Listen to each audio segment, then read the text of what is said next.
Hello. Well, I hope you enjoyed the Charlie Mingus film as much as I did.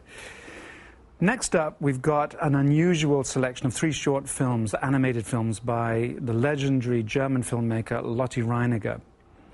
They are Thumbelina, The Magic Horse, and Jack and the Beanstalk. I knew Lotte Reiniger extremely well. I actually lived in the same art center where she worked. And when you watch this film, bear in mind that every character in each of the films is actually cut out from black card. And I used to watch Lotte literally take an ordinary pair of scissors. She never did the drawing. She'd pick up a piece of card and she could do a silhouette portrait just with a pair of scissors. She'd cut all of these figures out, and then they would be hinged together, put onto a light table, and then frame by frame, and we're talking 24 frames a second, she would minutely move each character until she created, the final animated product.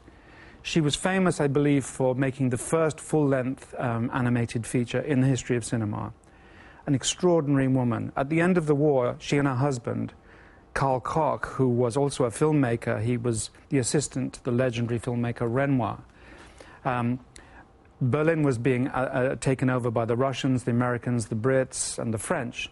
And the story goes that she and her husband designed a special uniform that by turning the lapels around and reversing the hat, they could either be in the German zone or the Russian zone or the English zone.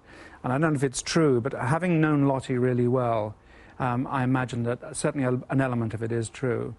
I took a portrait of Lotte towards the end of her life, and I think it illustrates what an amazing and funny character she was. Truly an extraordinary filmmaker. I really hope you enjoyed these films. They're quite fantastic.